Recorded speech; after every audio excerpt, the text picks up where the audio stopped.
Welcome, Trinity. If you're watching this video, you should be in honors. And we are reviewing electron configuration and then learning a little bit more about it. Go ahead and set up your notes. Date the page. You're going to write electron configuration for your title. We're going to do electron configuration for fluorine and phosphorus. So you really need to have your periodic table open as well for this lesson. So what I'd like you to do first is I'd like you to stop the video here in just a minute and review your notes from last week. Make sure that you understand how to do the electron configuration the long way, where we're using all the arrows, and also our shorter notation. So stop the video and review that, and then come back when you're ready. Okay, in order to do electron configuration, what we're doing is we're showing where the electrons are in relationship to the nucleus, okay? So fluorine has 9 electrons. In energy level 1, the one that's closest to the nucleus, we have an S orbital. An orbital is just the place where the electrons are moving, also called a subshell, which is what we use, the notation that we used earlier. That's what it looks like. You need to get these three-dimensional structures in your mind. Remember that the arrows represent electrons and the direction represents spin. Energy level 1 is now full. You go to energy level 2. Energy level 2 has 2 ways to organize. It has S, which is that shape. And it has P. Now, P looks like the dumbbells, okay? Okay, but remember there's 3 different orientations of these dumbbell shapes. You've got the X, you've got the Y, okay? And then you also have a Z. I did not include that in this particular illustration, but don't forget there's a Z here as well that would run straight up and down. So when you set up your P, you'll need 3 lines to represent the PX, the PY, and the PZ, okay? We have 9 electrons, we've shown 2, there's 3, there's 4. Now remember, when you get into the P orbitals, it takes less energy for these electrons to travel alone than it does for them to pair up. So when you start filling this in, you fill them in as singles before you pair them. 2, 4, 5, 6, 7, 8, 9. Fluorine has 9 electrons. That's where they are. Go ahead and put a box around your valence electrons.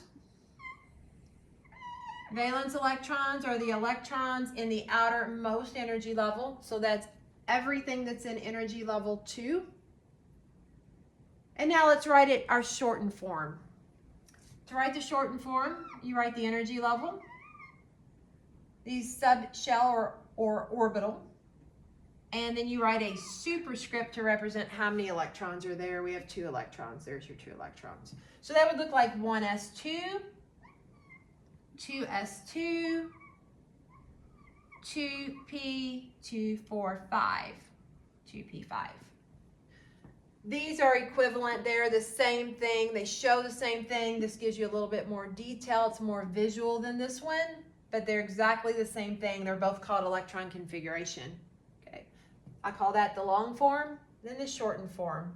Put a box around your valence in your shortened form. You'll see that you have 7 valence, 2, 4, 6, 7. And then let's do our Lewis dot diagram as well for this. So remember, for the Lewis dot diagram, that shows valence electrons. So you write the symbol for your element, and then you count your valence electrons. I've got 7 of them. And we'll use dots, Lewis dot. 1, 2, 3, 4, then you pair, 5, 6, 7. 7 valence electrons. 5, 6, 7, 7. Okay? Go ahead and try the phosphorus if you haven't done that one yet. If you haven't, shut the video down and do it on your own. And then come back to it. We have 15 electrons, 1s, 2s, 2p.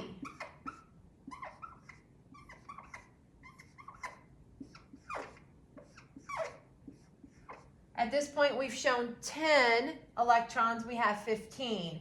1 is full, 2 is full. Now we have to go to energy level 3. Energy level 3 has 3 ways to organize. They have an S, a P, and a D.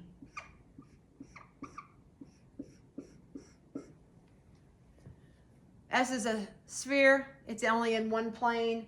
P is a dumbbell. It has 3 different planes, PX, PY, PZ. And D looks like a flower, and it has 5 different planes it's in. So some of them may be oriented this way or this way, etc. Okay? We've shown 10. There's 11, 12, 13, 14, 15. We've shown all the electrons for phosphorus. Now put a box around your valence, which is all the electrons in energy level 3, and write your shortened form. So electron configuration in the shortened notation.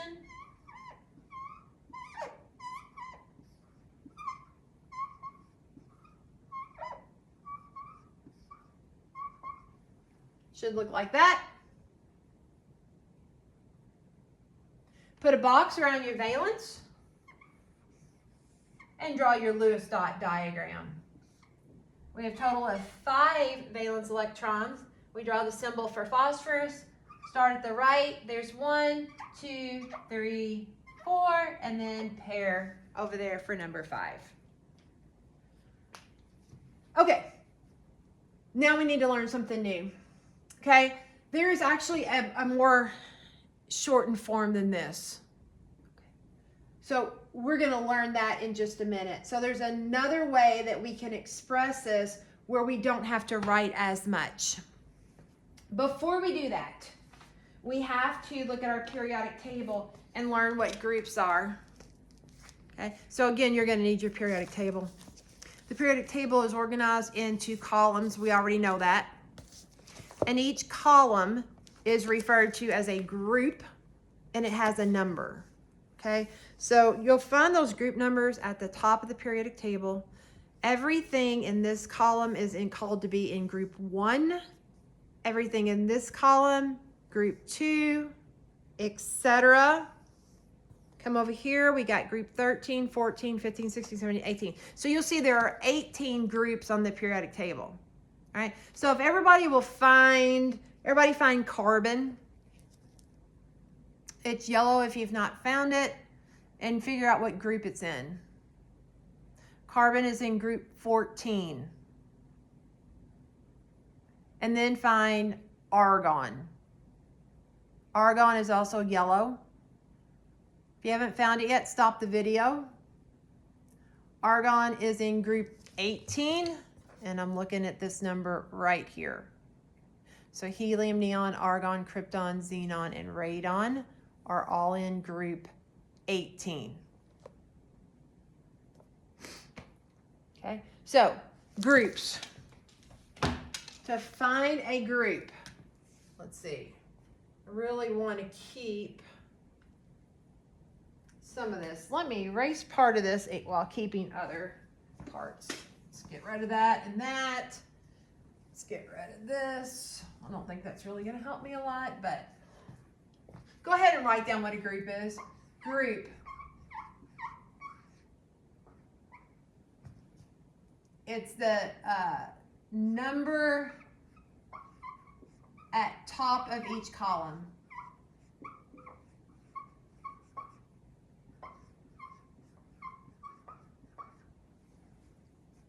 The groups have special names, and you're going to have to learn those. It'll be in your PowerPoint. We're going to do one of them together because we're going to talk about it today. So when you are looking at group 18, again, that's the very last group where you have helium, neon, argon, krypton, and xenon. The name of that is the noble gases. Now, again, most of these groups are going to have, or all of them are going to have names. And you'll have to go back and learn those. But for today, we're going to learn group 18. because it's significant with what we're doing today, and it's called the noble gases. Okay? Now these group numbers give you information about the elements. We've talked about how the electrons, while they're so important, it's really the valence electrons that are important, and that's why we're putting a box around them and noting them. It's the valence electrons that tell you what the properties are of each element. So, is the element shiny? Does the element catch on fire easily? Is the element inert or very stable? Will the element form compounds with other elements? That's all going to go back to the electrons, specifically the valence electrons, okay? So we need to be able to determine valence electrons pretty easily. We could do it this way. You can always get valence electrons this way by doing this, okay? It's pretty easy to do if you have an element that doesn't have a lot of electrons, but what if you wanted to do, let's say, bismuth, which has 83 electrons? It would take you a long time to do that, okay? Or barium, which has 56 electrons. To map out 56 electrons, or even do it like this, it's going to be pretty time consuming, okay? So there's an easy way to determine valence electrons without ever doing electron configuration. And it's the group number, okay? So now this is only going to work with our main group elements, which are our tall ones. So take these out of the picture here. We're looking at group 1, group 2, group 13, 14, 15, 16, 17, and 18, okay? This trick does not work with these transition metals, which are groups 3 through 12. It only works with the tall groups. Whatever group it is in, that will tell you how many valence electrons it has. So everything in group 1 will have 1 valence electron. Everything in group 2 will have 2 valence electrons. Okay. Now, when you get over here, these double-digit group numbers doesn't exactly work, okay? So we'll never have more than 8 valence electrons in what we're doing today. So when you look at group 13, 14, etc., just take the tens digit off. So group 13 has 3 valence electrons, group 14 has 4 valence electrons, etc. Okay, so we should be able to look at the periodic table and determine valence electrons. So let's try it with fluorine. We said that fluorine has 7 valence electrons. Let's see if that works for this one. So you find fluorine, there it is, and look up at its group number. It's in group 17, which means it has 7 valence electrons. So it worked for that one. Check. Phosphorus. Find phosphorus. There's phosphorus. Look at its group number. It's group 15, which means it should have 5 valence electrons. Let's look at our electron configuration. Yep, it has 5 valence electrons. Okay, so that works. Let's write that down so you don't forget it.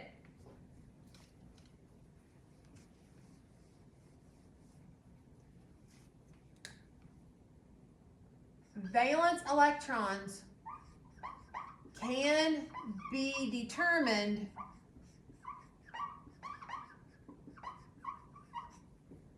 by group number.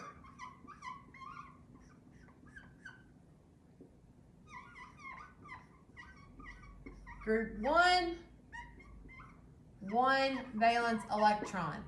And then let's do one with a double digit number too as an example. So let's do like group, let's just do 14 or something, which would have how many valence electrons? Should be 4. Okay.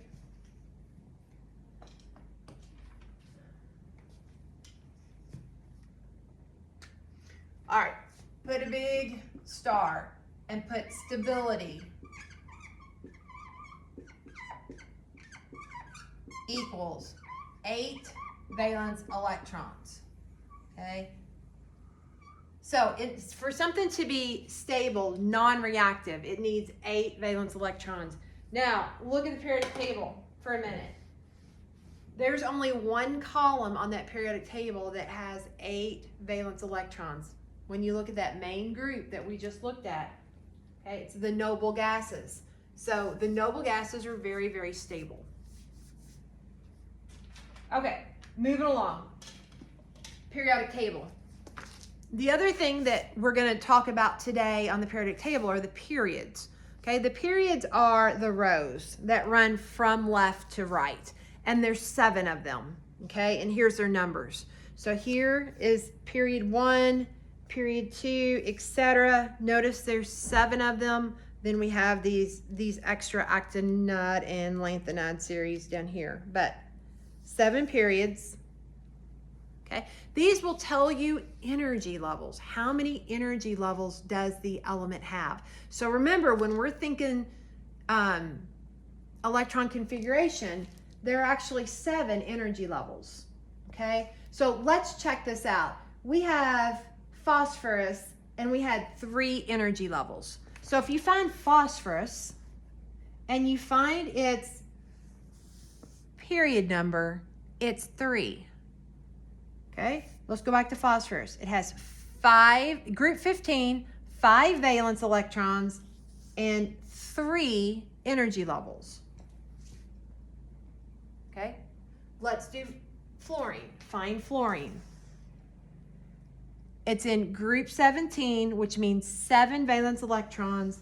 It's in period 2. 2 energy levels, period 2. Okay. 7 valence electrons, group 17. Let's write that down.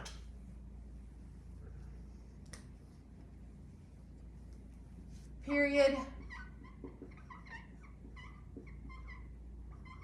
equal the number of energy levels.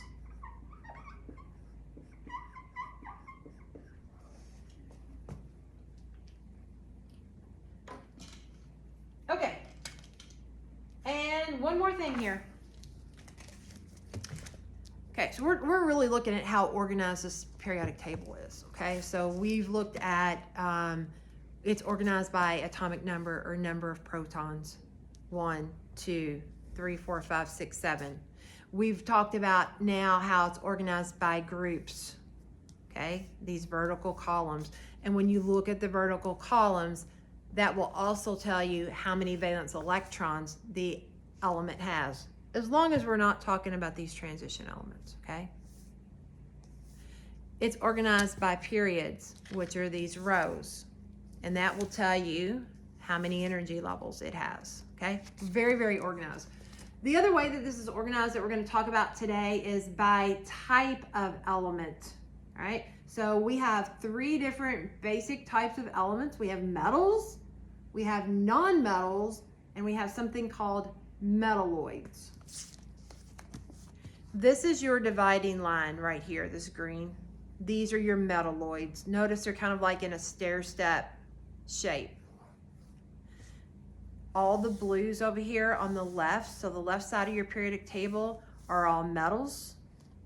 The yellows are all non-metals, and the greens here are metalloids. Each will have a little bit different properties. You should be pretty comfortable with metals. Metals are shiny. Metals are flexible. Metals conduct electricity. Okay, so that's going to be in general true for our metal section.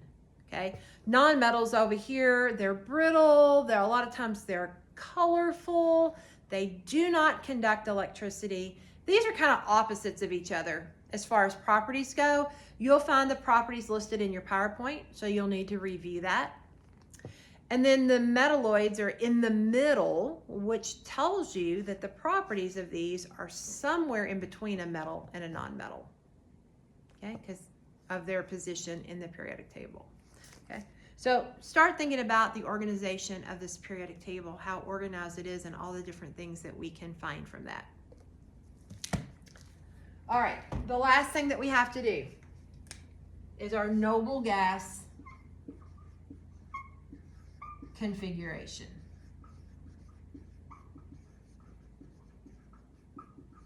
Okay, now that we know that noble gases are in group 18, and you'll need to look at group 18 to do this, okay? What we do is instead of writing this, all the stuff that comes before the valence, this will represent some, we'll use this to represent some noble gas, okay? So like if you look at this, we have 2 electrons outside of our valence. Which noble gas has 2 electrons? Helium, okay? So we could write this as,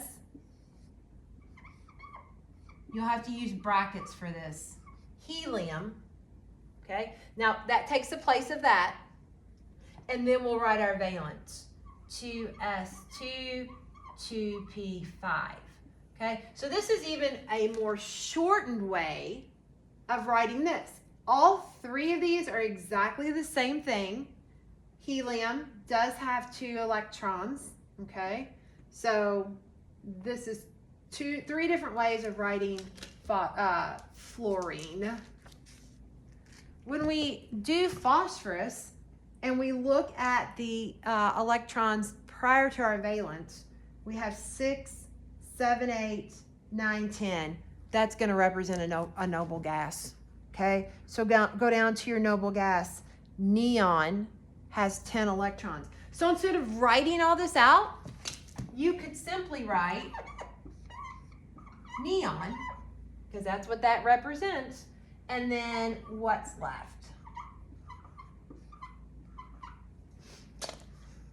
That's going to take a little bit of practice. Okay, and for what I would do for right now, if this is confusing, I would write out the shortened form first, and then it'll be clear which noble gas is going to replace it, okay? But this is really for electron configurations that get crazy, where you have a whole lot of energy levels. It's a shortened way of writing it so you don't have to write so much. Noble gas configuration. All right, I hope you have a good rest of your day.